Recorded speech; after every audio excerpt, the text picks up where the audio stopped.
Hello guys, कैसे हैं आप लोग। आज हम कार्बन एंड इट्स कंपाउंड की बात करेंगे। पिछले लेक्चर में एक लेक्चर में कार्बन एंड इट्स कंपाउंड का करा चुका हूं और उसके अंदर हमने ऑक्टेट रूल के बारे में और जितने भी आपके बेसिक बातें होती हैं कि कार्बन को ही ऑर्गेनिक केमिस्ट्री में क्यों चुना गया, ये सारी बातें, कैटिनेशन, जो जो प्रॉपर्टी थी वो हम कंप्लीट कर चुके हैं। आपको पता होगा कि कार्बन एंड इट्स कंपाउंड से काफ़ी पोर्शन हमारा इस बार रिड्यूस हो चुका है, तो वो टॉपिक्स मैं आपको यहाँ नहीं कराऊंगा। ये पर्टिकुलरली जो भी आपकी सीबीएसई के अंदर पूछे जाएंगे उन्हीं टॉपिक्स की हम यहाँ बात करने वाले हैं और इस लेक्चर के अंदर ये कार्बन एंड इट्स कंपाउंड का पूरा कंप्लीट करने वाले हैं। तो जो जो टॉपिक बच गए थे, अगर जिसने पहली वीडियो नहीं देखी है, पहले आप वो वीडियो देखिए, उसके बाद आप इस लेक्चर को कवर कीजिएगा। तो चलिए हम स्टार्ट करते हैं। अगर मैं बात करूं बेटा कि कार्बन आपका मिलता कैसे, यानी अक्रेंस ऑफ कार्बन। कार्बन अपने को ना दो फॉर्म में मिलता है, एक मिलता है अपना फ्री स्टेट में और सेकंड मिलता है कंबाइंड स्टेट में। कंबाइंड स्टेट में अपने को इतना डिटेल में जाने की ज़रूरत है नहीं, क्योंकि इस बार आपके कोर्स से ये रिड्यूस हो चुका है। बट अगर मैं फ्री स्टेट की बात करूं तो ये बात आपको बहुत ज़्यादा डिटेल में दी हुई है। तो फ्री स्टेट में क्या क्या आपके होते हैं, डायमंड, ग्रेफाइट और फुलरेंस। ये तीनों चीज़ों की आपको प्रॉपर्टी, स्ट्रक्चर और इनके यूजेस पता होना चाहिए। और आपका डायमंड और ग्रेफाइट तो आपके लिए बहुत ज़्यादा इंपॉर्टेंट है, क्योंकि यहाँ से काफ़ी ज़्यादा क्वेश्चंस आपके पूछे जाते हैं। अगर मैं कंबाइंड स्टेट की बात करूं तो कंबाइंड स्टेट में क्या होगा कि जहां पे कार्बन बेटा किसी और आपके एटम्स के साथ भी एग्जिस्ट कर रहा हो। फॉर एग्जाम्पल, जैसे मैंने आपके सामने लिख दिया CH4, इसका नाम आपका मीथेन होता है, ये नेमिंग वगैरह आप पढ़ेंगे, ठीक है। CO2, तो कार्बन किसी और भी आपके कंपाउंड के साथ या एटम के साथ लगा हुआ है और एक कंपाउंड को फॉर्म कर रहा है, ये देखिए, ठीक है। तो इसके आप लिख सकते हैं कि कार्बन क्या हो, कार्बन इज प्रेजेंट और it combines with other element to form compound. और नीचे मैंने आपको यहाँ पे इनके एग्जाम्पल दे दी। तो समझ में आ गया कि कार्बन, अकरेंस ऑफ कार्बन मतलब सर दो फॉर्म में एग्जिस्ट करता है, एक फ्री स्टेट में और एक कंबाइंड स्टेट में। फ्री स्टेट को हम पहले पढ़ेंगे, कंबाइंड स्टेट को हम बाद में थोड़ा बहुत देख लेंगे, ठीक है। तो चलिए स्टार्ट करते हैं। अब इससे पहले हमें पढ़ना है एलोट्रॉप्स ऑफ कार्बन। बहुत इंपॉर्टेंट डेफिनेशन है, सीबीएसई में आ चुकी है कि what do you understand by allotropes, बताइए। तो आपके यहाँ पे मैंने 4 पिक्चर्स लगा रखी हैं। अगर आप थोड़ा सा भी, अगर आपको ये बारे में पता हो, जैसे भोले जी, भोले बाबा हो गए आपके, हनुमान जी हो गए, कृष्ण जी हो गए, गणेश जी हो गए, ये सारे हैं क्या, ये सारे भगवान हैं, बेसिकली गॉड हैं। तो ये सारे आपके क्या है, एक ही तरीके के इनके पास पावर है और एक ही तरीके के रूप है। आपको पता हो कि हनुमान जी जो थे वो आपके भोले बाबा के रूप थे और किशन जी भी आपके रूप इन्हीं के साथ में आते हैं। पढ़ा होगा ना आपने GOD, मतलब क्या नाम है, जनरेटर, ऑपरेटर एंड डिस्ट्रॉयर। वो वाली बात पे हम नहीं जा रहे, बट मैं आपको जनरली बता रहा हूँ। तो एलोट्रॉप्स का मतलब भी यही है। अगर मैं एलोट्रॉप्स की बात करूं, एलोट्रॉप्स ऑफ कार्बन, तो यही मतलब है कि कार्बन क्या होंगे, इन मतलब ये आपके जो भगवान जी देव है, इन सबका रोल एक ही है, बट इनकी अपीयरेंस अलग अलग है। तो एलोट्रॉप्स ऑफ कार्बन का अगर मैं पूछूं तो कार्बन के एलोट्रॉप्स का मतलब यही होगा कि सर वो दिखने में अलग अलग होंगे, मतलब उनकी फिजिकल अपीयरेंस, उनकी जो भी आपकी फिजिकल अपीयरेंस क्या होगी वो डिफरेंट होगी। क्या होगी वो फिजिकल अपीयरेंस, क्या होगी उनकी, डिफरेंट होगी। बट उनकी केमिकल प्रॉपर्टीज या केमिकल अपीयरेंस क्या होंगी, सेम होंगी।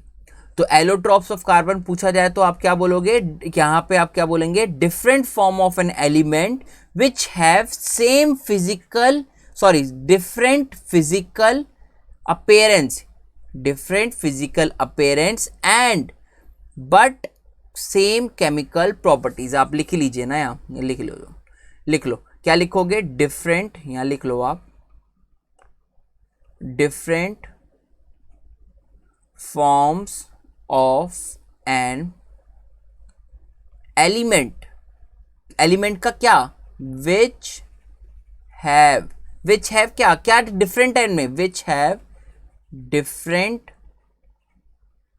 फिजिकल अपीयरेंस बट, और इसके और सेम क्या है, बट एंड फिजिकल अपीयरेंस हो सकता है या फिजिकल प्रॉपर्टीज, जैसे मेल्टिंग पॉइंट हो गया, बॉइलिंग पॉइंट हो गया, ये सारे डिफरेंट हो सकते हैं, बट सेम क्या होगा, बट यहां पर सेम क्या होगा आपका, बट सेम केमिकल प्रॉपर्टीज। तो एलोट्रॉप्स पूछा जाए या एलोट्रॉप्स ऑफ कार्बन पूछा जाए तो आप यही बोलेंगे कि allotropes are basically defined has, या ऐसे basically defined as the different form of an element which have different physical appearance and property but same chemical property. खत्म। फिजिकल डिफरेंट है और केमिकल सेम है। फिजिकल मतलब melting point, boiling point, structure, ये सारी physical में आ जाएंगे। और केमिकल मतलब कि सर अगर आपका कोई भी कार्बन की फॉर्म है, अगर वो ऑक्सीजन के साथ रिएक्ट करेगी तो क्या ही बनाएगी वो, कार्बन डाइऑक्साइड, तो ये केमिकल की फॉर्म में आ गई। क्लियर हो गई। तो एलोट्रॉप्स ऑफ कार्बन आपकी डेफिनेशन 2 मार्क्स के अंदर बहुत बार पूछी जा चुकी है। आई होप आपको ये चीज़ क्लियर हो गई होगी। चलिए आगे चलते हैं। अब एलोट्रॉप्स कितनी थी, 3 फॉर्म अपने एलोट्रॉप्स की पढ़ी थी। कौन कौन सी पढ़ी थी आपकी, डायमंड, ग्रेफाइट और फुलरेंट। तो इन तीनों को हम लोग डिटेल में बाय वन पढ़ लेते हैं। तो पहले हम बात करते हैं डायमंड की बात करते हैं। तो अगर मैं पूछूं डायमंड के बारे में तो डायमंड है क्या, आप लोगों ने देखा हुआ है, तो आप क्या बोलेंगे डायमंड के बारे में पूछूं, पहली बात आप क्या बोलेंगे, sir diamond is the allotrope, diamond is the allotrope of carbon. पहली बात ये बोलेंगे एलोट्रॉप ऑफ कार्बन, ये क्या है हमारा सर, कार्बन का एलोट्रॉप है। दूसरी चीज क्या बोलेंगे, यहां पर जो स्ट्रक्चर होते हैं वो कैसे होते हैं, आपके 3D स्ट्रक्चर्स होते हैं। तो यहां कैसे स्ट्रक्चर होंगे, आपके 3D स्ट्रक्चर होंगे। और तीसरी बात जो आपको यहाँ पे बात ध्यान रखनी है कि जो कार्बन होता है ना, कार्बन के अंदर जो 3D स्ट्रक्चर्स होते हैं इनके बीच में जो बॉन्डिंग होती है वो कैसी होती है, बहुत स्ट्रॉन्ग बॉन्डिंग होती है। तो मतलब कार्बन और कार्बन के बीच में जो बॉन्डिंग होती है वो कौन सी बॉन्डिंग होती है, कोवलेंट बॉन्डिंग होती है, यानी या फिर कोवलेंट बॉन्ड्स मौजूद होते हैं। तो डायमंड के बारे में क्या क्या बात ध्यान रखनी है कि it is an allotrope of carbon, पहली बात। सेकंड बात कि सर यहाँ पे 3D स्ट्रक्चर्स होते हैं। और थर्ड बात क्या बात याद रखेंगे कि डायमंड के अंदर आपके कोवलेंट बॉन्ड एग्जिस्ट करते हैं। और कोवलेंट बॉन्ड कैसे, स्ट्रॉन्ग कोवलेंट बॉन्ड, कैसे, स्ट्रॉन्ग कोवलेंट बॉन्ड। मतलब यहाँ पे अगर आपका एक डायमंड का कार्बन है और दूसरा कार्बन डायमंड का है, इन दोनों के बीच में जो बॉन्ड होगा वो कौन सा बॉन्ड होगा, कोवलेंट बॉन्ड होगा। और वो बॉन्ड कैसा होगा, स्ट्रॉन्ग इन नेचर होगा। 3 बातें डायमंड के बारे में, एलोट्रॉप ऑफ कार्बन है, 3D स्ट्रक्चर होते हैं, और डायमंड के अंदर 2 कार्बन के बीच में जो बॉन्ड होता है वो कैसा होता है, स्ट्रॉन्ग कोवलेंट बॉन्ड। तो डायमंड के बारे में आपको ये बातें, तीनों बातें पता होनी चाहिए। ठीक है, इसके बाद पढ़ेंगे हम डायमंड की प्रॉपर्टीज के बारे में कि डायमंड की प्रॉपर्टीज क्या कौन सी हो सकती हैं। तो अभी मैंने आपको पहली प्रॉपर्टी बताई, क्या बताई कि यहाँ पे जो स्ट्रक्चर है वो कैसा है, 3D नेटवर्क स्ट्रक्चर है। मैंने बताया ना कि 3D नेटवर्क स्ट्रक्चर है। और कार्बन कार्बन के बीच में बॉन्डिंग कौन सी है, कोवलेंट बॉन्डिंग है। तो कार्बन और कार्बन के बीच में 3D स्ट्रक्चर होने की वजह से और इन दोनों के बीच में स्ट्रॉन्ग बॉन्डिंग होने की वजह से, स्ट्रॉन्ग बॉन्डिंग होने की वजह से आपको पता है कि अगर इनके बीच में स्ट्रॉन्ग बॉन्डिंग होगी, आप खुद सोचो, एक बंदा ये रहा, एक बंदा ये रहा, ये 2 बेस्ट फ्रेंड है, अगर इनके बीच में बॉन्डिंग बहुत ज़्यादा स्ट्रॉन्ग है तो ये बेसिकली जर्नली आपस में जल्दी टूटेंगे, आपके कम टूटेंगे। मतलब अगर आपके इनके बीच में बॉन्ड है, 2 बंदों के बीच में बॉन्ड है, अगर आपको इनका बॉन्ड तोड़ना है तो आपको यहाँ पर ज़्यादा एनर्जी देनी पड़ेगी इस बॉन्ड को तोड़ने के लिए, ज़्यादा एनर्जी आपको प्रोवाइड करनी पड़ेगी। अगर आप यहाँ पे ज़्यादा एनर्जी दोगे यानी ज़्यादा हीट प्रोवाइड करनी पड़ेगी, और ज़्यादा हीट प्रोवाइड करोगे तो यानी इनका मेल्टिंग पॉइंट भी क्या आएगा, ज़्यादा आएगा। तो पहली बात आपको क्या याद रखनी है कि जो डायमंड होता है उसका हमारा क्या होता है, हाई मेल्टिंग पॉइंट आता है। क्यों आता है, क्योंकि सर कार्बन और कार्बन के बीच में जो बॉन्ड एग्जिस्ट कर रहा होता है, ये बॉन्ड कैसा होता है सर, इनके बीच में जो ये बॉन्ड होता है, इनके बीच में बॉन्ड के बीच में कोवलेंट बॉन्डिंग होती है, बहुत स्ट्रॉन्ग कोवलेंट बॉन्डिंग होती है। अगर मैं इनके बॉन्ड को तोड़ना चाहता हूं तो मुझे ज़्यादा एनर्जी देनी पड़ेगी, और ज़्यादा एनर्जी दूंगा तो मतलब हाई मेल्टिंग पॉइंट होगा। पहला पॉइंट क्लियर, समझ में आ गया, यानी diamond has high melting point. ठीक है, दूसरा पॉइंट पढ़ते हैं। दूसरा पॉइंट भी इससे रिलेटेड है कि इनका हाई मेल्टिंग पॉइंट वाला पॉइंट तो पढ़ लिया हमने। सेकंड पॉइंट क्या है कि यहाँ पे 3D स्ट्रक्चर था और इनके बीच में कौन से बॉन्ड थे, कोवलेंट बॉन्ड थे। कोवलेंट बॉन्ड मौजूद होने की वजह से डायमंड क्या होता है, बहुत हार्ड हो जाता है, बहुत ज़्यादा हार्ड मेटल हो जाता है आपका डायमंड। तो क्या क्या बातें अभी तक हमने प्रॉपर्टी पढ़ी डायमंड के बारे में कि डायमंड के अंदर 3D स्ट्रक्चर मौजूद होने की वजह से उन दोनों के बीच में कोवलेंट बॉन्डिंग एग्जिस्ट करती है, और कोवलेंट बॉन्डिंग एग्जिस्ट करने की वजह से डायमंड कैसा होता है, हार्ड, वेरी हार्ड होता है। कैसा सब्सटेंस होता है आपका? वेरी हार्ड सब्सटेंस होता है। और इसकी मेल्टिंग पॉइंट भी कैसी होती है बेटा? ज़्यादा होती है। तो डायमंड की प्रॉपर्टी में साफ लिखेंगे, first property, diamond is very hard substance because it has large और strong covalent bonding in between the carbon atoms. और सेकंड पॉइंट क्या लिखेंगे? It has high melting point. Clear हो गई ये दोनों बातें? पक्का? तो है वेरी हार्ड और हाई मेल्टिंग पॉइंट, रीजन समझा दिया। और इसका कम से कम 5000 के आसपास आपका मेल्टिंग पॉइंट कुछ होता है। समझ में आ गई वाली पॉइंट? सेकंड पॉइंट इसके अंदर देखते हैं। यहाँ पे सेकंड पॉइंट क्या है बेटा? Diamond is a bad conductor of electricity. यहाँ पे काफी बात गलत बच्चे बोल देते हैं, it is a good conductor. नहीं, diamond is a bad conductor of electricity. तो अगर आपकी यहाँ से इलेक्ट्रिसिटी आ रही है, वायर्स में आ रही है, और आपने यहाँ डायमंड को अगर प्लेस कर दिया बीच में और यहाँ आपने अपना हाथ रखा, तो आपको यहाँ पर करंट महसूस नहीं होगा। सर क्यों नहीं होगा आपका? क्योंकि डायमंड क्या है? एक बैड कंडक्टर ऑफ इलेक्ट्रिसिटी है।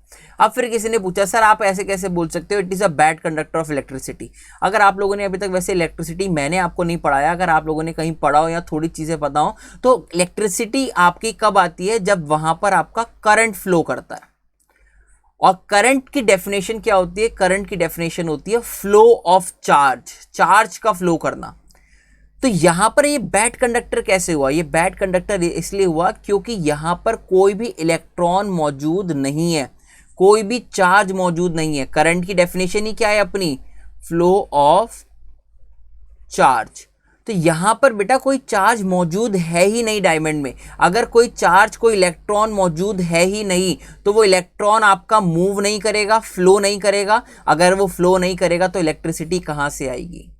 तो इसीलिए diamond is a bad conductor of electricity. Paper में पूछे कि why diamond is a bad conductor of electricity, क्या बोलोगे? Because in diamond there is a no availability of free electrons due to the reason it is a bad conductor of electricity.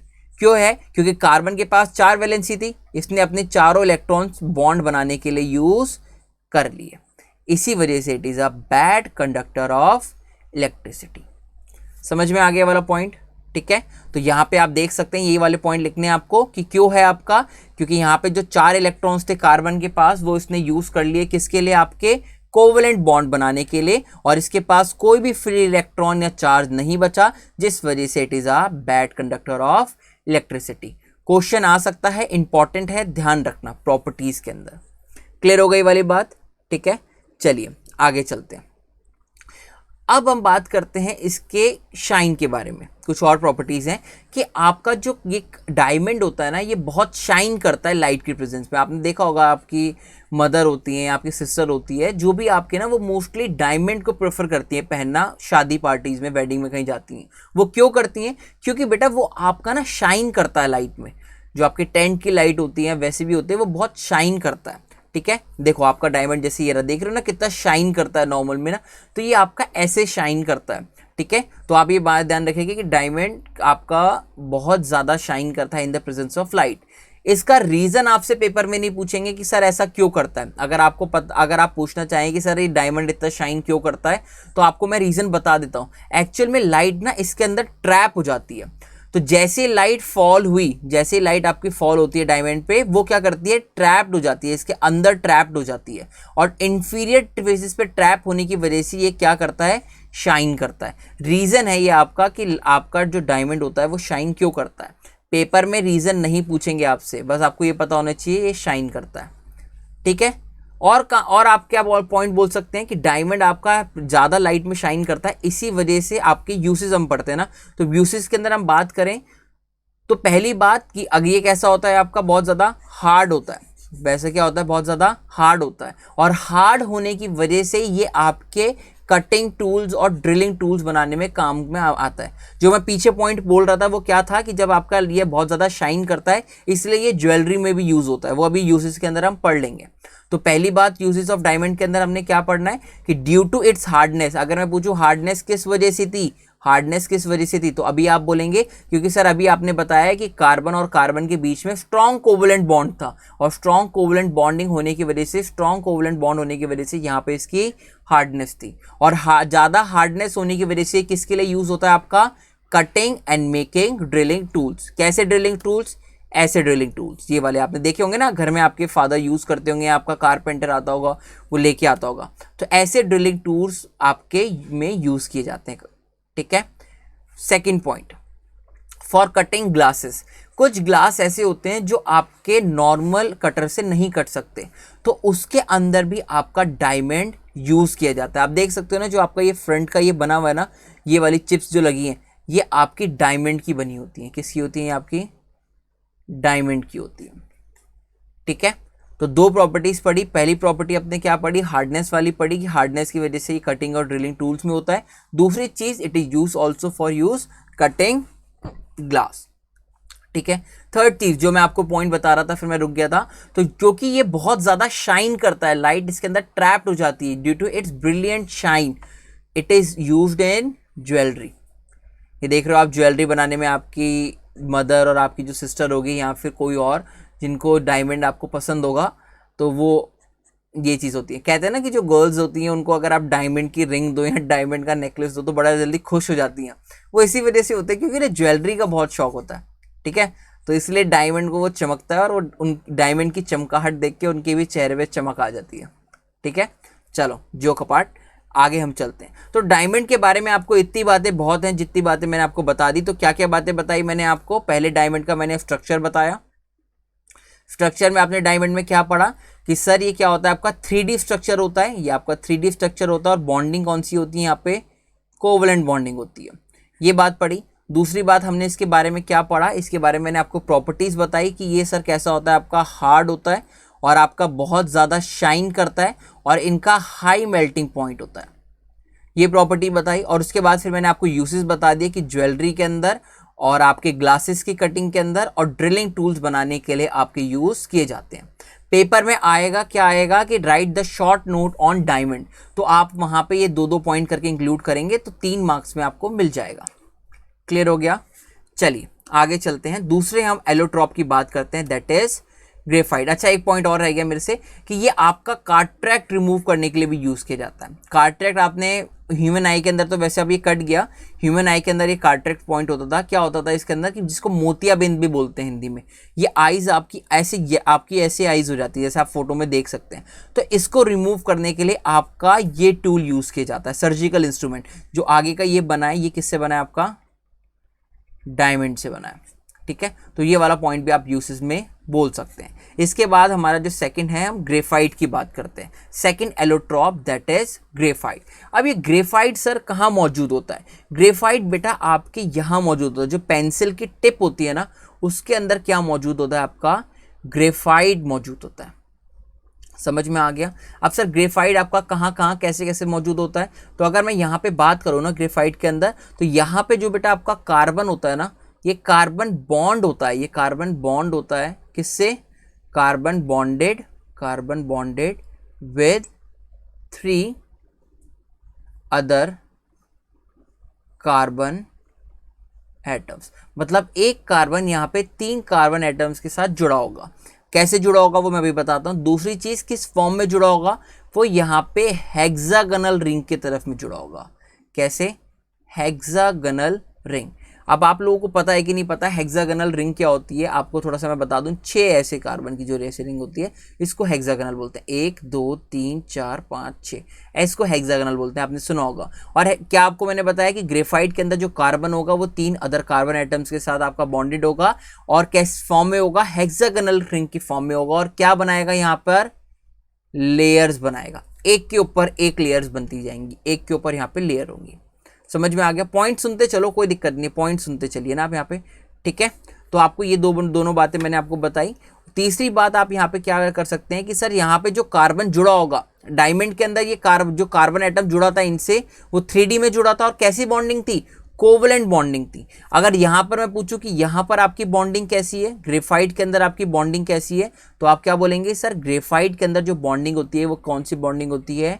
Week van डर वाल forces. मतलब इनके बीच में week van डर वाल forces होती हैं। समझ में आ गया? तो ग्रेफाइट के लिए क्या बात याद रखनी है? पहली बात कि ग्रेफाइट के अंदर जो कार्बन होगा वो 3 अदर कार्बन एटम से जुड़ा होगा। यहाँ पर किस फॉर्म में जुड़ा होगा, हेक्सागोनल रिंग की फॉर्म में जुड़ा होगा और वहाँ पर लेयर्स बना रहा होगा, और इनके बीच में कार्बन और इन 3 कार्बन के बीच में बॉन्डिंग कैसी होगी, वीक वैंडरवॉल फोर्सेस। क्लियर मेरी बात? चलिए आगे चलते हैं। तो देखो यही पॉइंट मैंने आपको बता रखा है कि यहाँ पे जो कार्बन होगा, कार्बन बॉन्ड किससे होगा, 3 कार्बन एटम से होगा, और किस फॉर्म में होगा आपका, हेक्सागोनल रिंग में। तो आप देख सकते हैं यहाँ पे जैसे मैंने कार्बन बनाया, ये वाला कार्बन है, ठीक है। तो ये वाले अगर मैं किसकी कार्बन की बात करूँ, एक सेकेंड थोड़ा सा इसको हटा देता हूँ, इस वाले कार्बन की बात करूँ तो ये कार्बन अगर मैं पूछूँ यहाँ पे किससे बॉन्ड है, एक ये रहा, एक ये रहा और एक ये रहा। तो ये कार्बन आपका यहाँ पर 3 कार्बन से बॉन्डेड है। तो ऐसे आपका यहाँ पर ग्रेफाइट के अंदर होता है। अब आपने पूछा सर ये वाला कार्बन जो है ये तो सिर्फ आपका एक आगे और एक पीछे है, तो इसके ऊपर एक और लेयर होगी बेटा, इसके ऊपर ना आपकी कार्बन की एक और ऐसी लेयर होगी, ऐसी लेयर होगी, ठीक है।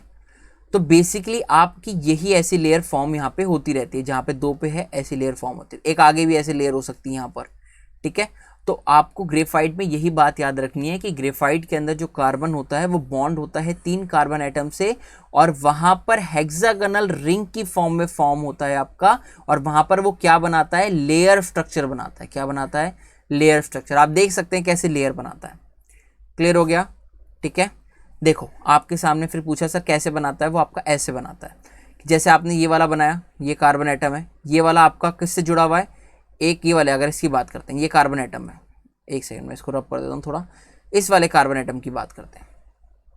तो ये वाला आपका किससे जुड़ा हुआ है, एक इससे और एक इससे, और तीसरा कहाँ है आपका, तीसरा इसकी बॉन्डिंग है नीचे वाले से। तो ऊपर वाली क्या है, ये एक आपकी लेयर 1 हो गई, और ये नीचे वाली कौन सी हो गई आपकी, एक दूसरी लेयर हो गई। तो यहाँ पर लेयर्स के फॉर्म में स्ट्रक्चर बनते हैं। किस फॉर्म में बनते हैं, लेयर्स के फॉर्म में बनते हैं। समझ में आ गया? अच्छा, इन कार्बन्स के बीच में सर बॉन्डिंग कैसी होती है, बॉन्डिंग होती है यहाँ पर वीक वैंडरवॉल फोर्सेस। कैसी बॉन्डिंग होती है यहाँ पे, वीक वैंडरवॉल फोर्सेस होती है। समझ में आ गया? बहुत इंपॉर्टेंट पॉइंट बोलने वाला हूँ। तो ग्रेफाइट के बारे में आपने क्या क्या पढ़ा कि सर हमने ग्रेफाइट के बारे में पढ़ा कि ग्रेफाइट के यहाँ पर 3 कार्बन एटम से वो बॉन्ड करता है, और यहाँ पर बॉन्डिंग कैसी होती है, वीक वैंडरवॉल फोर्सेस होती है। Due to weak van der Waals forces, इसकी वीक वैंडरवॉल फोर्सेस होने की वजह से यहाँ पर ये क्या बना सकता है सर, यहाँ पर ये लेयर्स बना सकता है। और अगर ये यहाँ पर जो लेयर्स बनाता है ना, इसीलिए ये आपकी मशीन में एज अ लुब्रिकेंट एक्ट करता है। तो आप पढ़ सकते हैं यहाँ पे कि यहाँ पर सर कार्बन और कार्बन के बीच में वीक वैंडरवॉल फोर्सेस होने की वजह से यहाँ पर ये लेयर बनाता है, और वीक वैंडरवॉल फोर्सेस होने की वजह से लेयर्स क्या कर सकती हैं, एक दूसरे के ऊपर स्लाइड कर सकती हैं। और ये किसकी बात कर रहा हूँ मैं, ग्रेफाइट की। इसीलिए ग्रेफाइट आपका एक बहुत अच्छा लुब्रिकेंट यूज किया जाता है मशीन में एट हाई टेम्परेचर। पेपर में पूछते हैं कि why graphite is used as a lubricant in machine at high temperature. तो क्या बोलोगे, in graphite the bonding between the carbon atoms are really weak, that is weak van der Waals forces, and due to weak van der Waals forces the layer can slide over each other. Due to that reason graphite is used as a lubricant.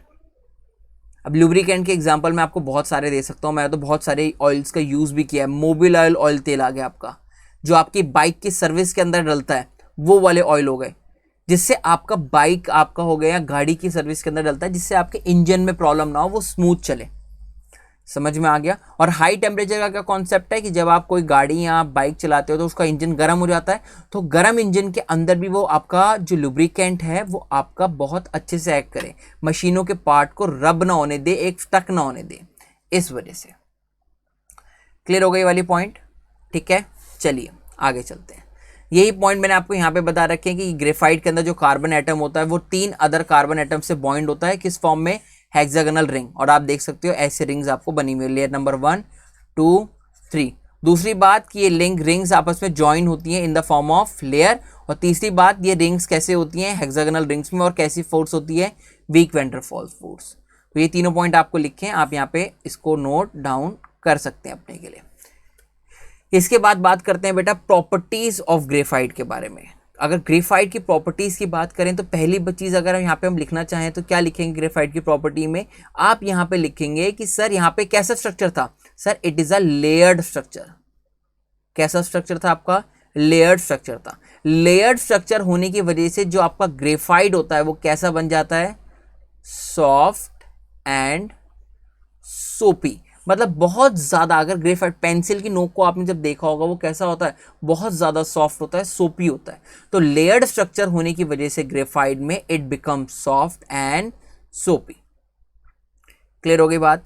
दूसरी bond, carbon और carbon के बीच में यहां पर bonding कैसी होती है, weak van der Waals forces. Weak van der Waals forces होने की वजह से ये आपका किस तरीके से यूज किया जाता है, it is used as lubricant in machine at high temperature.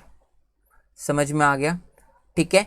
Graphite के अंदर बेटा, ग्रेफाइट के अंदर ना मैंने आपको बताया कि किससे बॉन्ड होता है, ये 3 जगह से बॉन्ड होता है। देखा ना मैंने बताया, ये कार्बन था, ये आपका इधर गया, ये आपका इधर गया, और तीसरा वाला आपका कहाँ गया था, नीचे यहाँ पे ऐसे बॉन्ड हुआ था, ठीक है। तो इस कार्बन की अगर मैं वैलेंसी पूछूं तो एक यहाँ गई, एक यहाँ गई और एक इसकी नीचे गई, तो 3 वैलेंसी हुई। तो यहाँ पर एक फ्री इलेक्ट्रॉन होगा कि नहीं होगा, हाँ जी सर होगा।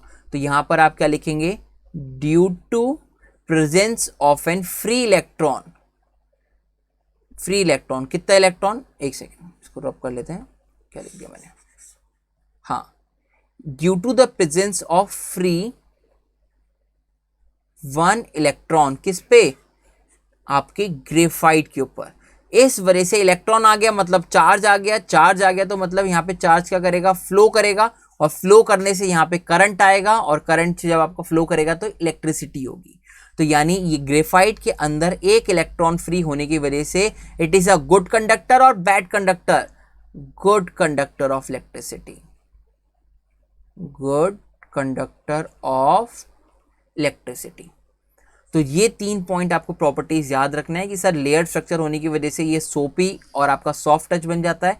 दूसरी चीज, वीक वैंडरवॉल फोर्सेस होने की वजह से कार्बन और कार्बन के बीच में it can be used as lubricant. और थर्ड पॉइंट, एक इलेक्ट्रॉन यहाँ पे सर फ्री होता है, वो फ्री इलेक्ट्रॉन मैंने आपको बता ही दिया, और फ्री इलेक्ट्रॉन होने की वजह से सर ये आपका गुड कंडक्टर ऑफ इलेक्ट्रिसिटी के अंदर आ जाता है। तो डायमंड कैसे था, diamond was the bad conductor of electricity, and graphite कैसे है, it is a good conductor of electricity. समझ में आ गया। तो आपने क्या पढ़ लिया, ग्रेफाइट पढ़ लिया, ग्रेफाइट के बारे में इसका स्ट्रक्चर पढ़ लिया, स्ट्रक्चर कैसे होता है, उसकी प्रॉपर्टीज पढ़ लिया। अब हम पढ़ लेते हैं ग्रेफाइट के यूज, कि ग्रेफाइट आपका कैसे कैसे कहाँ कहाँ यूज होता है। तो आप खुद बताओ कहाँ कहाँ यूज हो सकता है। ग्रेफाइट आपका कहाँ यूज होता है बेटा, लेड पेंसिल्स में यूज हो सकता है। जो आप पेंसिल यूज करते हो उसके अंदर वहां पर आपका पेंसिल में यूज हो सकता है। दूसरी जगह कहाँ यूज हो सकता है आपका graphite, it can act as a lubricant. Machine के पार्ट के अंदर आपका लुब्रिकेंट की तरह एक्ट कर सकता है। और कैसे एक्ट कर सकता है, एट वेरी हाई टेम्परेचर। तीसरा बेटा, आप लोगों ने पता है कि नहीं पता मुझे, आपने कोर एल्कली प्रोसेस का नाम सुना होगा। तो कोर एल्कली प्रोसेस में आपको समझा नहीं रहा, यहाँ पर आपके इलेक्ट्रोड यूज की जाती हैं। आई होप आपने कैथोड एनोड का नाम सुना हो। तो ये इलेक्ट्रोड्स होती हैं यहाँ पे ना, प्लेटिनियम की, लेड की इलेक्ट्रोड्स होती हैं। तो यहाँ पर जो इलेक्ट्रोड्स होती हैं बेटा, ये इलेक्ट्रोड्स भी आपकी कई बार ग्रेफाइट से बना ली जाती हैं। और आपकी जो इलेक्ट्रोड्स होती है ना, इन इलेक्ट्रोड्स को बनाने के लिए, यानी मेकिंग इलेक्ट्रोड्स इन सेल्स, तो इसके अंदर भी आपका ग्रेफाइट का यूज किया जाता है। समझ में आ गया ये वाली बात, ठीक। तो लेड पेंसिल्स में यूज हो गया, आपका लुब्रिकेंट की तरह यूज हो गया, और आपके रॉड्स को, इलेक्ट्रोड्स को बनाने के लिए सेल में, उसके लिए भी यूज हो गया। समझ में आ गया। मेन आपसे ग्रेफाइट के बारे में और डायमंड के बारे में पूछा जाता है, फुलरिन के बारे में बहुत कम पॉइंट पूछते हैं। तो उसके अंदर जो जो पॉइंट पूछेंगे वो मैं आपको बता देता हूँ। तो थर्ड पॉइंट अपने पे चलते हैं हम फुलरिन के बारे में। ये भी क्या होता है, it is an allotrope of carbon, ठीक है। इसका जो स्ट्रक्चर होता है वो कैसा होता है बेटा, क्लोज्ड हेलोगेज।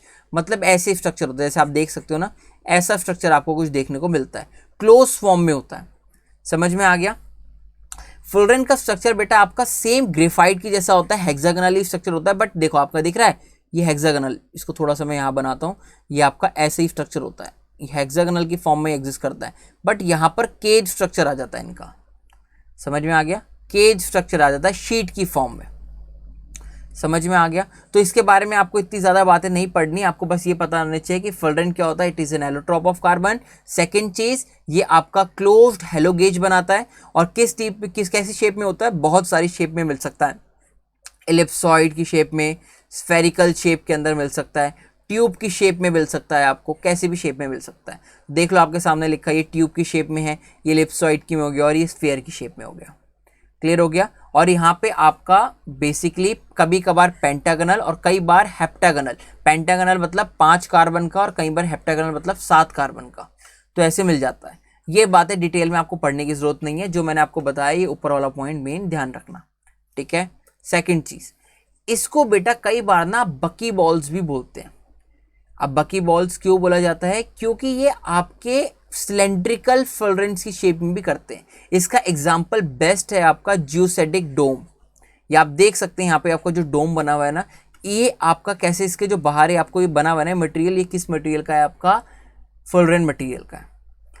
तो यहाँ पर देखो आपका लिखा हुआ है कि यहाँ पे अगर जो यूनिट यूज की गई है वो कौन सी यूज की गई है, smallest unit, date is C60। तो अभी तक क्या बात याद रखनी है कि फुलरेंट एक आपका एलोट्रॉप है, किसका, कार्बन का। दूसरी चीज आपको यहाँ पर एकदम ये ग्रेफाइट की तरह दिखने में होता है, बट ये आपका क्लोज्ड हेलो गेज में होता है। इट कैन बी इलेप्सॉइड, आपका स्फेरिकल भी हो सकता है और नैनो ट्यूब भी हो सकता है। इसको बकी बॉल्स भी बोला जाता है, ठीक है, और या फिर बकी ट्यूब्स और नैनो ट्यूब्स भी बोला जाता है। इसके अंदर मैंने आपको बताया कि कई बार आपका मॉलिक्यूल कैसे एग्जिस्ट कर सकता है, पेंटागनल यानी 5 कार्बन में, और हेक्सागनल और हेप्टागनल की बॉन्ड में भी कर सकता है।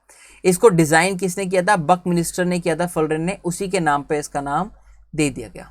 ज्यादा इंपॉर्टेंट नहीं है, पेपर में नहीं पूछते, बस आपको यूनिट पता होनी चाहिए कि C60 यूज की जाती है, ठीक है।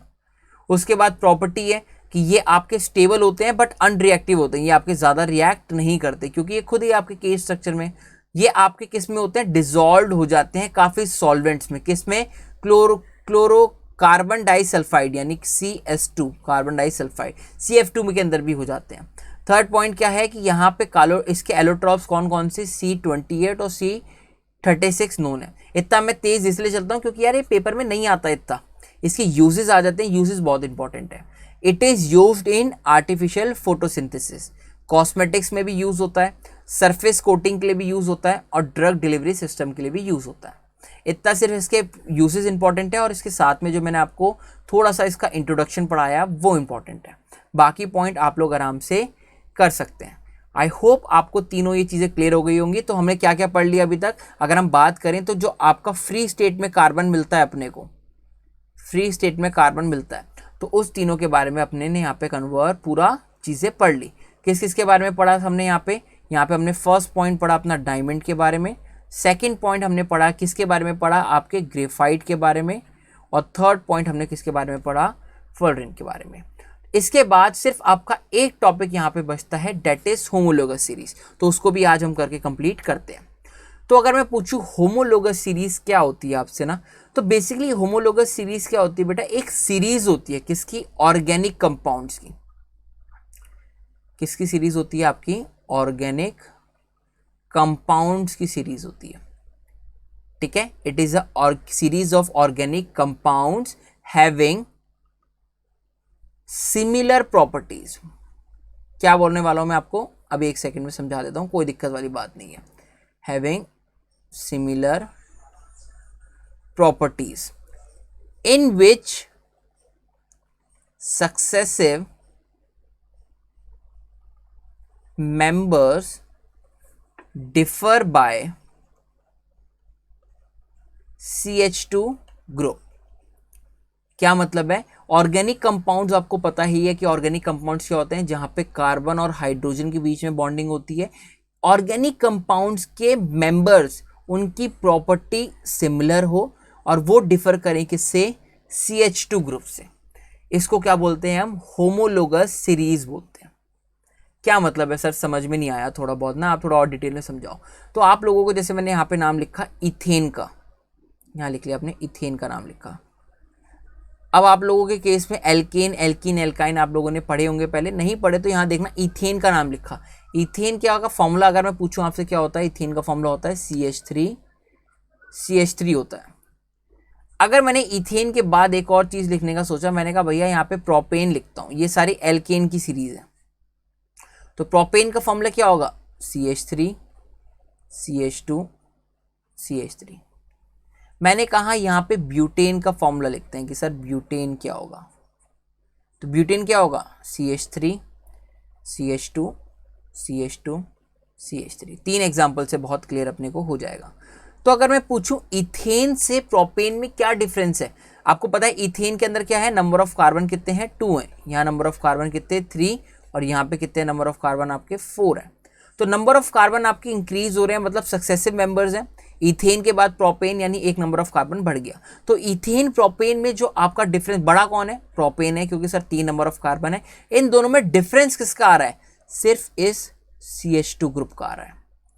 तो यानी इसके अंदर अगर मुझे बढ़ाना हो, अगर इथेन के अंदर लिखना हो तो CH2 ग्रुप ऐड कर दूं तो मेरा एक आपको बन जाता है।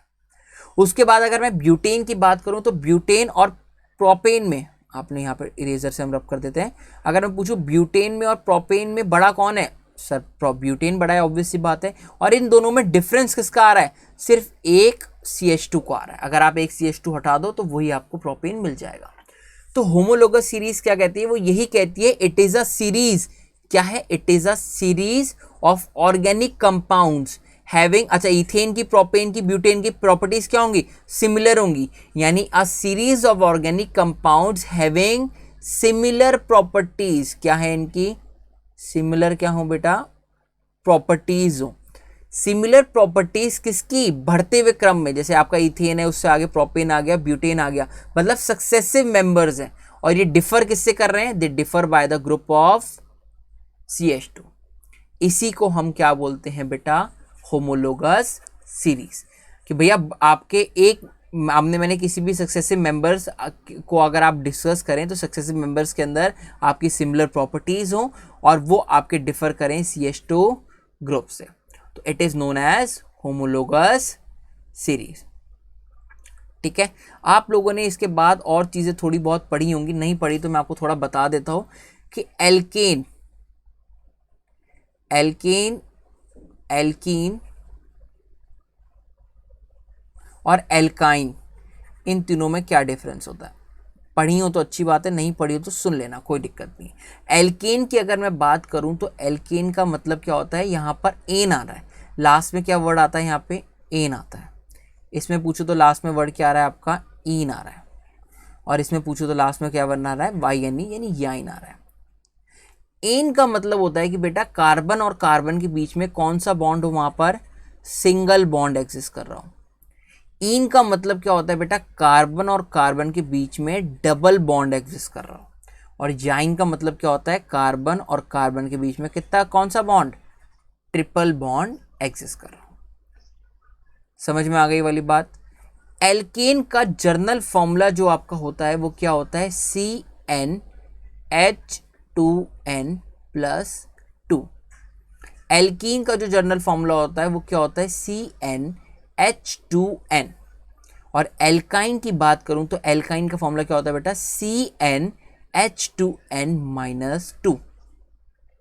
ये चीजें आपकी समझ में आ गई, इसको आप नोट डाउन कर सकते हैं। उसके बाद अगर आपको यहाँ पे मैं थोड़ा सा और चीजें बता देता हूँ, अगर कहीं मैंने लिखा है मिथ, METH, तो मिथ मतलब होता है कि जहां पे आपके कार्बन के नंबर कितने हो, 1 हो। अगर मैंने कहीं इथ लिखा है तो वहां कार्बन के नंबर कितने होने थे, 2। प्रॉप कहीं लिखा है, प्रॉप मतलब होता है कार्बन के नंबर 3। ब्यूट कहीं लिखा है, ब्यूट का नंबर होता है कार्बन के नंबर 4। पेंट लिखा है, पेंट का मतलब कार्बन के नंबर 5। हेक्स लिखा है तो वहां कार्बन के नंबर 6। हेप्ट लिखा है तो वहां कार्बन के नंबर 7। फिर ऑक्ट, नॉन और डैक और उससे आगे बहुत चीजें हैं, वो आपके को इतने याद नहीं रखनी, इतने में आपका काम हो जाएगा। फॉर एग्जाम्पल जैसे मैं आपको यहाँ पे पूछना चाहूँ, आप इसको याद रख लेना, स्क्रीनशॉट आप ले लेना, ठीक है। तो इसको याद रखना, मैं आपसे रब कर रहा हूँ। तो मैंने कहा कि आप मुझे यहाँ पर प्रोपेन का स्ट्रक्चर लिख के दो, तो कैसे लिखोगे, यहाँ पे लास्ट में क्या आ रहा है, एन, मतलब कार्बन और कार्बन के बीच में सिंगल बॉन्ड, 3 कार्बन, यहाँ पे क्या बोला है, प्रॉप बोला है। प्रॉप मतलब यहाँ पे कार्बन कितने हो जाएंगे, 3 हो जाएंगे। 3 कार्बन लिख लेते हैं, 1 2 3। कोई डबल बॉन्ड है नहीं जी, सारे सिंगल बॉन्ड है, तो बस इनकी वैलेंसी बैलेंस कर दो। यहाँ पे कार्बन के 3 हाइड्रोजन आ गए, इधर 2 हाइड्रोजन आ गए, इधर आपके 3 हाइड्रोजन आ गए। ठीक है। और अगर आप इसमें ऐसे भी लिख सकते हो, जैसे मैंने कहा यहाँ पे आपका एल्कीन की मैंने बात की थी ना, तो एल्कीन का फॉर्मूला क्या आया था, C2H2N+2। मैंने कहा यहाँ कार्बन 4 मतलब 4 कार्बन यानी ब्यूटेन, तो ब्यूटेन का स्ट्रक्चर लिख के दिखाओ।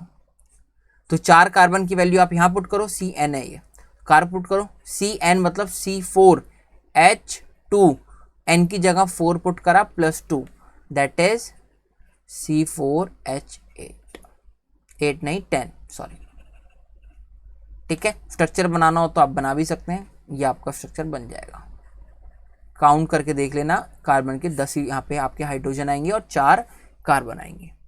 तो आई होप ये चीज़ आपको क्लियर हो गई होगी। इस चीज़ का यूज़ आपको आगे, इसके बेसिकली ना ये नॉमेनक्लेचर में यूज़ होती है, बट आपको थोड़ा बहुत मैंने आइडिया देने के लिए शॉर्ट में चीज़ें बता दी। आई होप ये चीज़ें आपको क्लियर हो गई होंगी। इसके बाद आपके सामने यही चीज़ मैंने लिखी है, जैसे एल्कीन है, एल्कीन का फॉर्मूला आपका होमोलोगस सीरीज का ये एल्कीन का फॉर्मूला क्या होता है, CnH2n नीचे लिखा हुआ है, और यहाँ एल्काइन का CnH2n-2। तो आप यहाँ पे वैल्यू यहाँ पुट कर दी जाइए। फर्स्ट के अंदर कार्बन का नंबर 1 रखा तो CH4 आ गया, फिर आपने कार्बन का नंबर 2 रखा तो CH3 दैट इज आपका क्या आ गया, ये इथेन आ गया। कार्बन का नंबर 3 रखा तो प्रोपेन आ गया, और फिर आपका N=4 यानी ब्यूटेन। तो इसके अंदर आप देखेंगे तो CH2 ग्रुप से ही आपके ये दोनों डिफर कर रहे हैं। तो इसको हम क्या बोलेंगे, इसको हम बोलेंगे होमोलोगस सीरीज ऑफ एल्केन्स। जो ये नीचे लिखी है इस साइड में, इसको आप क्या बोलेंगे, जैसे यहाँ पे CH2 ग्रुप है, ये आपका क्या है, ये आपका 4 कार्बन का यानी ब्यूटीन, ये क्या है आपका ब्यूटीन, ये क्या है आपका नीचे वाला है पेंटीन। तो यहाँ पे आप देखेंगे तो ये CH2 ग्रुप से हट रहा है, तो इसका मतलब ये क्या है आपका होमोलोगस सीरीज ऑफ एल्कीन। तो बस आपको होमोलोगस सीरीज के बारे में यही याद रखना है कि भैया होमोलोगस सीरीज क्या होती है, ये एक ऑर्गेनिक कंपाउंड की सीरीज होती है जिसके अंदर आपकी सिमिलर प्रॉपर्टीज होती हैं सक्सेसिव मेंबर की, पहली बात। दूसरी बात, ये डिफर करती हैं कौन से ग्रुप से, CH2 ग्रुप से। और बोले एग्जाम्पल दो तो होमोलोगस सीरीज ऑफ एल्कीन का एग्जाम्पल आप दे सकते हो, यहाँ पे लिख देना प्रोपेन और ब्यूटेन का लिख के एग्जाम्पल दे देना, ठीक है। इसके बाद आपकी कुछ कैरेक्टरिस्टिक्स ऑफ होमोलोगस सीरीज है, बहुत इंपॉर्टेंट कैरेक्टरिस्टिक्स हैं, आपको ये वाली बातें पता होनी चाहिए। तो फर्स्ट पॉइंट अगर मैं यहाँ पे लिखना चाहूँ तो आपका मैं क्या लिखना चाहता हूँ, यहाँ पे मैं आपको बताता हूँ। जैसे अगर आपसे पूछ लिया कि होमोलोगस, मुझे आप बताओ यहाँ पे होमोलोगस सीरीज ऑफ एल्केन, तो इसका कोई फॉर्मूला होगा, हाँ जी फॉर्मूला होगा। अभी मैंने आपको बताया क्या होगा, CnH2n+2। अगर मैंने पूछा होमोलोगस सीरीज ऑफ एल्कीन, इसका क्या होगा, CnH2n। और अगर मैंने पूछा होमोलोगस सीरीज ऑफ एल्काइन, इसका क्या होगा, CnH2n-2। क्लियर ये वाला पहला पॉइंट। तो आपको होमोलोगस सीरीज के आपके सक्सेसिव मेंबर के आपको ये चीज़ें पता होना चाहिए। समझ में आ गया। तो ये क्या है आपके, ये हैं सर हमारे journal formula of homologous series. इससे आप किसी की भी सीरीज लिख सकते हो। दूसरी बात, अगर आपका जैसे मैंने यहाँ लिखा इथेन लिख दिया, मान लीजिए यहाँ पे लिख देते हैं प्रोपेन लिख देते हैं, ठीक है। ये आपका मैंने क्या लिख दिया, प्रोपेन लिख दिया, और नीचे मैं लिख रहा हूँ आपका ब्यूटेन यानी 4 कार्बन का। तो ये दोनों क्या हैं आपके, आप क्या बोलेंगे सर, ये एल्केन की होमोलोगस सीरीज के हैं, ठीक है। तो ये दोनों आपके डिफर किससे कर रहे हैं, तो दो सक्सेसिव मेंबर्स है ना, ये आपके डिफर किससे कर रहे हैं sir, they are differing by CH2 group. तो यहाँ पे क्या लिखेंगे कि दो मेंबर्स, यहाँ पे पॉइंट क्या है आपके सर, जो 2 सक्सेसिव मेंबर्स होते हैं, 2 सक्सेसिव मेंबर्स किसके, किसी भी सीरीज के, ऑफ आ सीरीज, ये क्या करते हैं आपके, डिफर करते हैं। दे डिफर मतलब इन दोनों के बीच में डिफरेंस होता है, किससे, डिफर बाय CH2 ग्रुप। बताओ ये पॉइंट क्लियर हुआ कि नहीं हुआ, हो गया, समझ में आ गया। तीसरा पॉइंट, ये इसका नाम क्या था आपका, नाम अगर आप याद रखना चाहें तो लिख सकते हैं। ये 3 कार्बन का था यानी प्रोपेन, और इसका क्या था, ब्यूटेन। अगर मैं प्रोपेन, ब्यूटेन या इथेन, मीथेन की बात करूं, यानी होमोलोगस सीरीज ऑफ एल्केन की बात करूं, तो इसके अंदर क्या होगा कि जितने भी मेंबर्स होंगे ना आपके किसी भी सीरीज की, यानी ऑल मेंबर जितने भी सीरीज के आपके किसी भी सीरीज के मेंबर्स होंगे वो क्या करेंगे बेटा, वो आपके केमिकल प्रॉपर्टीज शो करेंगे। यानी जितने भी मेंबर्स किसी सीरीज के, जैसे मैंने बोला मीथेन, इथेन, प्रोपेन, ब्यूटेन, ये दोनों आपके सेम सीरीज के हैं, यानी होमोलोगस एल्केन की सीरीज के हैं। तो जितने भी उस सीरीज के मेंबर होंगे they will show similar chemical properties. ये बात आप ध्यान रखेंगे। तो क्या प्रॉपर्टी, 3 बातें हमने पढ़ी, होमोलोगस सीरीज के बारे में, तीनों के बारे में पढ़ा।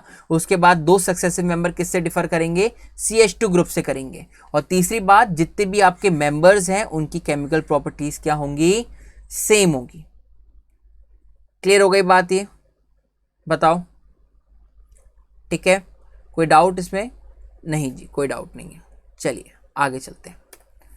अगला पॉइंट, मैंने अभी आपको 4 पॉइंट बताने से पहले आपको यही चीज़ मैंने बताई, क्या बताया, जैसे आपको ये वाला ग्रुप लिखा था हमने अभी, है ना, ये लिखा था अभी इथेन लिखा था हमने, ये प्रोपेन लिखा था, और यहाँ क्या लिखा था हमने, ब्यूटेन लिखा था। तो ये दोनों आपस में डिफर किससे कर रहे थे, ये दोनों डिफर कर रहे थे कौन से ग्रुप से, CH2 ग्रुप से। तो कई बार ना आपका ये पॉइंट बोल, अगर मैं CH2 का यहाँ से मोलर मास निकालना चाहूँ, मॉलिक्यूलर मास, तो क्या आएगा, कार्बन का कितना होता है आपका, कार्बन का कितना होता है, 1 है, यानी 1 × 2l प्लस हाइड्रोजन का 2 × 1, दैट इज कितना हो गया आपका, यहाँ पे कैलकुलेट करके बताओ कितना हो गया, 14U एटॉमिक मास यूनिट। तो कई बार आपसे ये भी बोल दिया जाता है कि आपका कोई भी मेंबर किसी भी सीरीज का अपने सक्सेसिव मेंबर से CH2 ग्रुप डिफर करेगा, या फिर आपका क्या पॉइंट बोल दिया जाता है कि जो आपका बड़ा मेंबर है, सक्सेसिव मेंबर, अपने आपके प्रोसेसिव या पहले वाले मेंबर से 14 यूनिट एटॉमिक मास यूनिट आपका बड़ा होगा। ये वाला पॉइंट भी बोल दिया जाता है। तो क्या पॉइंट होता है, in homologous series the molecular mass, आपका जैसे पता है ये इथेन, ये आपका क्या था, प्रोपेन था और ये ब्यूटेन था। तो ये क्या हो रहा है, यहाँ पे आपका मॉलिक्यूलर मास इंक्रीज नहीं हो रहा, इसका मॉलिक्यूलर मास ज्यादा होगा। मान लीजिए ऊपर वाले का मॉलिक्यूलर मास आपका x आया, और अगर मैं पूछूं नीचे वाले का मॉलिक्यूलर मास क्या आएगा, तो आप क्या बोलेंगे, नीचे वाले का मॉलिक्यूलर मास आएगा x + 14। अगर मैं यहाँ पे एक और चीज बना दी, मैंने कहा पूछा बताओ इसका क्या है, यहाँ पे 5 कार्बन की आपकी मैंने बना दी एक ही चीज की, और मैंने बोला इसका मास क्या है, तो आप क्या बोलेंगे, इसका मास क्या होगा, x + 14 तो होगा, प्लस 14, ऐसे भी आप निकाल सकते हैं। तो ये दोनों पॉइंट याद रखने हैं कि होमोलोगस सीरीज में सक्सेसिव आपका CH2 ग्रुप से डिफर करता है, और वहां पर आपका 14U एटॉमिक मास यूनिट से भी डिफर करता है। और नीचे जाते वक्त आपका ये सक्सेसिव, आप जैसे कार्बन बढ़ाए जा रहे हो तो यहाँ मॉलिक्यूलर मास पे क्या फर्क पड़ रहा है, बढ़ रहा है कि घट रहा है, सर यहाँ पर आपका जो मॉलिक्यूलर मास है वो इंक्रीज हो रहा है, डिक्रीज हो रहा है, जाहिर सी बात है सर इंक्रीज हो रहा है, कार्बन का CH2 ग्रुप बढ़े जा रहा है, CH2 यहाँ पे बढ़े जा रहा है, तो इसलिए आपका इंक्रीज हो रहा है। समझ में आ गया 4th पॉइंट। आई होप आप लोगों को ये बात समझ में आ गई होगी। 5th पॉइंट अपना डिस्कस करते हैं। 5th पॉइंट के अंदर मैंने आपसे क्या बात करी, मैंने अभी बताया कि जैसे ही आप सीरीज, जैसे नंबर ऑफ कार्बन 1 है, 2 है, 3 है, तो जैसे जैसे आप होमोलोगस सीरीज में नीचे जाएंगे, यहाँ पर आपका जो उसका मॉलिक्यूलर मास या मोलर मास जो होता है वो आपका क्या करता है, इंक्रीज होता है, डिक्रीज होता है, डिक्रीज होता है, इंक्रीज होता है, सॉरी। और किससे इंक्रीज होता है, CH2 ग्रुप या फिर 14U। ये बात मैंने आपको बताई ना। इनकी बेटा फिजिकल प्रॉपर्टीज भी डिफर करती हैं। कैसे डिफर करती हैं आप खुद सोचो। एक मैंने आपको दिया कार्बन नंबर 1 कार्बन यानी CH4, और एक मैंने आपको दिया 4 कार्बन का।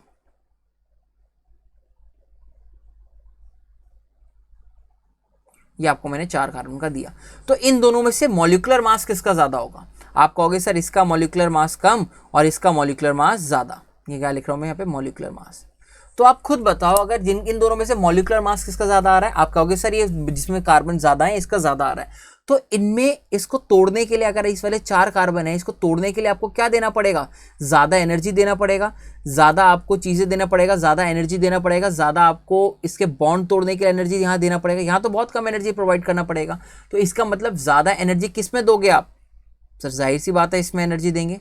एनर्जी किस में ज्यादा दोगे आप, सेकंड वाले केस में। अगर एनर्जी आप इस वाले केस में ज़्यादा दे रहे हो तो इसका मतलब यहाँ पे बॉइलिंग पॉइंट या फिर मेल्टिंग पॉइंट इन दोनों केस में किसका ज़्यादा होगा? सर सेकंड वाले केस का ज़्यादा होगा। तो आप यहाँ से क्या रिलेशन बोल सकते हैं कि चाहे मैं अपने मेल्टिंग पॉइंट की बात करूँ या फिर अपने बॉइलिंग पॉइंट की बात करूँ, तो वो डायरेक्टली डिपेंडेंट होता है मॉलिक्यूलर मास पे। ये बात आपको पता होनी चाहिए। तो इसका मतलब क्या है, जिसका भी मॉलिक्यूलर मास ज़्यादा होगा उसका मेल्टिंग पॉइंट और बॉइलिंग पॉइंट क्या होगा? ज़्यादा होगा। पहला पॉइंट क्लियर? तो यही पॉइंट आपको यहाँ पे लिखना है। क्या पॉइंट लिखना है 5th पॉइंट में? कि आपका मेल्टिंग पॉइंट या बॉइलिंग पॉइंट आपका डायरेक्टली प्रोपोर्शनल होता है किसके?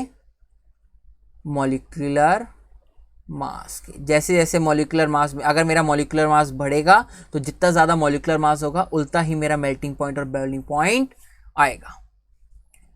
अच्छा, मॉलिक्यूलर, अगर आपको ये पॉइंट समझ में आ गया तो आप ज़रा मुझे मॉलिक्यूलर मास में और सॉल्युबिलिटी में रिलेशन बता सकते हो? आप किसी ने पूछा सर सॉल्युबिलिटी, हमने नाम ही पहली बार सुना है। कोई नहीं, सुन लो। मॉलिक्यूलर मास और सॉल्युबिलिटी में अगर आपको रिलेशन दबा, सॉल्युबिलिटी क्या होती है? किसी भी सब्सटेंस, कोई भी सब्सटेंस आपका, कोई भी सॉल्यूट, कुछ भी चीज़ पानी में या किसी भी सॉल्वेंट में डिसॉल्व कितना होता है, वो उसकी सॉल्युबिलिटी कहलाती है। अब आपके पास मैंने एक कार्बन दिया, एक कार्बन वाला यानी CH4 दिया, और दूसरा आपको मैंने क्या दे दिया? थोड़ा बड़ा कार्बन दे दिया, मान लो। अब आप खुद बताओ, इन दोनों में से पानी के अंदर, चलो पानी में डिसॉल्व नहीं होता, CH2 में होता है, तो आप इन उस वाले सॉल्वेंट में कौन इन दोनों में से ज़्यादा आपका डिसॉल्व होगा? आप खुद देख के बताओ। आप क्या कहोगे? सर ऑब्वियस सी बात है छोटा वाला डिसॉल्व होगा। क्यों? क्योंकि सर इसका आप देखो तो सही, स्ट्रक्चर कितना बड़ा आ रहा है, कितना बड़ा स्ट्रक्चर। एक का तो बहुत छोटा सा है, एक का तो आपका सर बहुत छोटा सा है, और दूसरे वाले का देखो आप कितना बड़ा आ रहा है। तो इसका मतलब इन दोनों में से मॉलिक्यूलर मास किसका ज़्यादा? सर इसका ज़्यादा, इसका मॉलिक्यूलर मास कम। और अगर मैं पूछूं इन दोनों में से पानी में अच्छा कौन डिसॉल्व होगा, तो सर छोटे मोलर मास वाला पानी में अच्छे से डिसॉल्व होगा, और ये वाला पानी में अच्छे से कम डिसॉल्व होगा। तो इसका मतलब मैं आपको यहाँ पे एक और रिलेशन दे सकता हूँ। क्या रिलेशन दे सकता हूँ? कि जो मेरी सॉल्युबिलिटी होती है वो इन्वर्सली डिपेंडेंट होती है मेरे मॉलिक्यूलर मास पे। तो अगर मैंने आपको कह दिया कि भैया मेरे पास एक 3 कार्बन का है और एक मेरे पास 8 कार्बन का है, बताओ इन दोनों में से किसकी आपकी सॉल्युबिलिटी ज़्यादा होगी? तो आप जाहिर सी बात बोलोगे कि सर 8 वाले का आपका मोलर मास ज़्यादा आएगा, जिस वजह से इस वाले केस में सॉल्युबिलिटी कम और ऊपर वाले केस में सॉल्युबिलिटी ज़्यादा। अगर मैं पूछूं कि इन दोनों केस के अंदर आपका मेल्टिंग पॉइंट और बॉइलिंग पॉइंट किस में ज़्यादा आएगा, तो आप बोलोगे कि सर कार्बन 8 के अंदर मॉलिक्यूलर मास ज़्यादा, तो इस केस के अंदर मेल्टिंग पॉइंट या बॉइलिंग पॉइंट ज़्यादा आएगा और इस केस के अंदर कम आएगा। तो ऊपर वाला ये किसका था? मेल्टिंग पॉइंट और बॉइलिंग पॉइंट का, और ये किसका था? आपका सॉल्युबिलिटी का। क्लियर हो गई होमोलोगस सीरीज के बारे में? तो यहाँ पे आपके कार्बन एंड इट्स कंपाउंड के जितने भी टॉपिक थे मैंने आपको सारे topic A to Z cover करा दिए हैं। इसके अंदर जो जो इंपॉर्टेंट था वो आपका होमोलोगस सीरीज इंपॉर्टेंट है, आपके इससे पहले जो मैंने आपको कराया वो सारी चीज़ें इंपॉर्टेंट है, जो भी पॉइंट था मैंने आपको A to Z करा दिया है। बाकी कोई एडिशन या सब्ट्रैक्शन होगा तो वो मैं एक एक्स्ट्रा के अंदर प्रीवियस ईयर के क्वेश्चन जब कराऊंगा तब उसके अंदर मैं ये करा दूंगा। ठीक है, तो यहाँ पे आपका ये चैप्टर खत्म होता है। आई होप आपको ये चैप्टर पसंद आया होगा और आपको ये वाला चैप्टर के सारी चीज़ें क्लियर हो गई होंगी। कोई डाउट है तो आप कमेंट सेक्शन में पूछ सकते हैं। Thank you so much for watching. Please video को लाइक करना। इस वीडियो को अगर आपको अच्छा लगा हो तो अपने दोस्तों के साथ प्लीज़ शेयर करो यार, उनको भी बताओ कि आपको ऐसी ही एजुकेशन मिल रही है। और प्लीज़ चैनल को सब्सक्राइब भी करना। Till then take care, bye bye.